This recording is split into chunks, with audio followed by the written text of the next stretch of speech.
Hi everyone!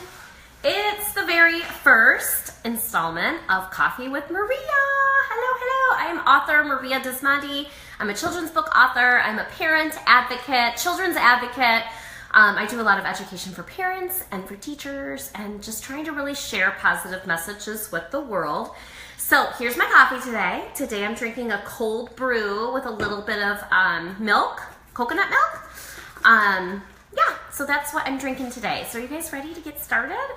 This is going to be a Facebook Live every Tuesday for the month of June here on Maria Dismondy Inc. on this Maria Dismondy Facebook page. And we'll be talking all things parenting. And then on Tuesdays, I will be over at the Cardinal Rule Press Facebook page and we'll be talking all things writing and publishing. So let's talk about why our family had an experience with the emergency room yesterday.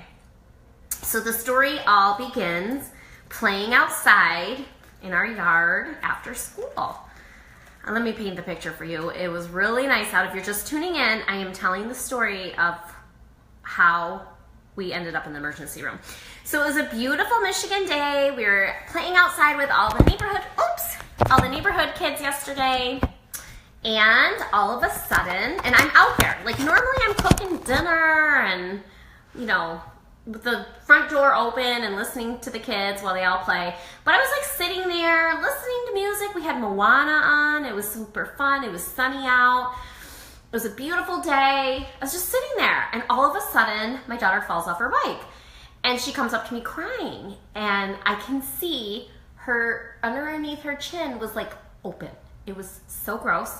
And my parenting instincts clicked in and I picked her up and I said, let's go inside, and got her a paper towel, sat her on the countertop. She's crying. I got her some water. And for those of you tuning in who know my family, this is our middle child, our 5-year-old. She fell off her bike yesterday. So I had just bought from Target like this really great first aid kit, came in handy. So I put a little like cleaner and put the cleaner here, and then I took a picture of it. And I thought, gosh, I really, in my heart of hearts, believe this is going to need emergency medical attention. And then the other side of my brain was like, I haven't even cooked dinner yet. And I've got like neighborhood kids here. And I got to like send them home and load all my kids up in the car and take her to the emergency room. Oh my gosh, this is going to be so much work. So I took a picture, sent it to my brother-in-law. He's a physician. He was like, she needs to go to the ER. She's going to need stitches. So I call our pediatrician, and at this point it's like 5:38, I believe. And the lady was like, we close at 6. And I said, can you please just ask the doctor, can we come in? I would rather take her there than urgent care. The doctor said, come straight away, happy to see her.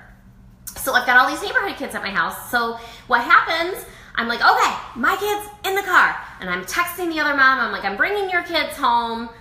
We're heading to the emergency room, or heading to the pediatrician. The mom's not answering. So I'm like, oh my gosh. So I call another mom in the neighborhood. I'm like, look, I have so-and-so's kids here. She's not answering her phone. I don't know where she is. Can you take these other kids so I can take my kids to the doctor? And this is where the parenting lesson really starts to click in, because I've spent time communicating and growing the relationships, and so has my husband, growing the relationships with the people in our community, in our neighborhood. And in these experiences, it really makes a difference. So the second mom answers, she's like, yes, I'll take so-and-so's kids. But then so-and-so ends up driving down to my house as I'm leaving with her kids. It all worked out, and she ended up taking my 2 other children. So this story is getting a little confusing. It's probably because I'm drinking coffee. So now I have the injured child in my car. My other 2 children are safe with a neighbor. We go to the pediatrician's office, and the pediatrician lays my daughter down, and she's just hyperventilating, crying because she is worried about getting a shot and she's worried about getting stitches.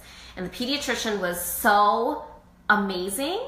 And she said, Lee, I need you to be brave, and I'm going to put this music on, and it's going to help you to be brave. And she put on Sarah Bareilles' Brave, which is an amazing song. And now I'm like tears in my eyes, and the doctor's checking her out, putting these steri strips on, telling me basically that she needs to get more medical attention that they can't do at the pediatrician's office.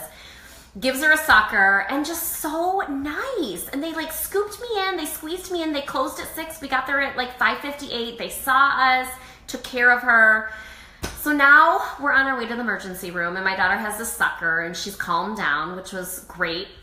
We get to the emergency room, and the guy in front of us had cut his finger off. It was disgusting. He was like needing medical attention. And so I said to my daughter, I said, you know, he's injured too, like trying to make her feel a little bit better. And she was like, yeah, Mom, mine is worse. So anyways, we go into the emergency room, and the doctor at the emergency room was a mom that we knew from preschool. And I was like, you know what? I love our community. We live in a town, which I don't publicly announce where we live, but we live in a town that is not small. But I think because we put ourselves out there and we do a lot of things with our kids, we know people in the community. So now pediatrician got us in, super kind. Now we're in the emergency room. They got us back there. We know the ER doctor, and they had to end up gluing, providing glue because it was such a big cut. And then they did like the steri strips, and they're offering her popsicles. It was just such an easy experience as a parent.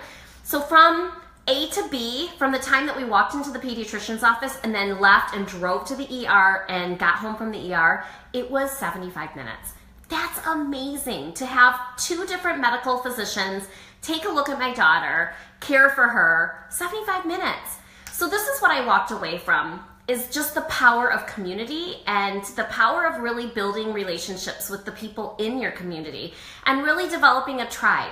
And like those moms in the neighborhood who took care of my kids, and then the one mom who was on backup, we wouldn't have that if I didn't spend the time developing those relationships. So community and relationships, the importance of those.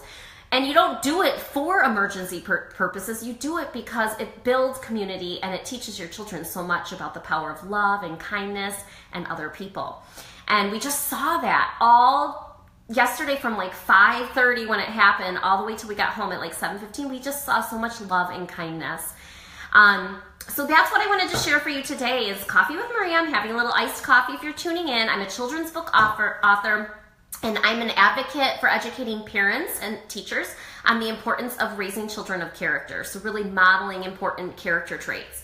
So the character trait that I'm going to model to my children is I went to Target today with my daughter, and we picked out some cards for the doctors and for the nurses who took care of us. And so this one says, "You rock." And so we're going to take some time today to say thank you and to mail these cards, because the pediatrician did not have to see us yesterday, and the ER got us in and out within minutes. It was just amazing. So I'm gonna model appreciation, and I'm gonna model gratitude to my children. So ladies and gentlemen, think about your own community, and maybe, you know, when we first moved into this house, I didn't see any children in the neighborhood. I thought, this is not gonna be a place where I wanna raise my kids. Like, where are the other kids? But as we started having kids, other people started having kids, and you can't stay locked in your house. You have to like get out. And one of the best ways that I've met people in our neighborhood is by taking walks in the neighborhood. So we'll do like a walk, you know, after dinner, or we'll do a walk after breakfast when the kids were really young and we didn't have the bus stop. Just getting yourselves out there. I know a lot of communities that now people are just in and out of their house so quickly, and they don't spend time getting to know their neighbors. And the last thing that I will end with, and I can't see who is tuning in. I'm kind of bummed, but if I know you, hi. Usually it tells you who is tuning in. The last thing I will share is, if you don't know, today is National Jelly Donut Day. I did not even know that. Last week was National Donut Day. Today's National Jelly Donut Day. And my book, I think I have it over here, I can show you. My latest book that came out this year is called The Jelly Donut Difference. And would you believe, I dedicated this book. Let me read to you the dedication. And this came out in April of 2016. The dedication says the following: "To our village of neighbors who share kindness and caring with our family, with special thanks to Dave and Hugh for your generosity." So I'm telling you, I like this community so much that we have started raising our children in, that I actually dedicated my latest book to the people in our community. So that is what I have to share, everyone. And the last part of my story is, when we got home, my daughter took that, I said, well, on our way home, she was still holding the sucker that she got from the first pediatrician, and she had never taken a lick of it. And I said, honey, what are you going to do with the sucker? Do you want to eat it? I'm going to give it to my sister. And she was just holding it the whole time, and she wanted to give it to her sister, and she ended up dropping it, and the wrapper was already off, so we threw it away. But I just love that. So it's all about kindness, community, and then modeling that to our children. So this was the first installment. I wonder if anyone viewing, you're not commenting, or maybe you are, did anybody make a coffee to drink with me? I'm having a cold brew today. So tune in next Thursday. I'm not always going to tell stories. Sometimes I'll share maybe like a parenting article with you. And I really want this to be focused on like hacks, like parenting hacks, like how to make parenting easier, because parenting's not easy. And the hack from today is just, again, building those relationships in that community so that when there is an emergency, you have people to help you. So make a coffee next week. I'll see you at 2 o'clock Thursday. Bye, everyone.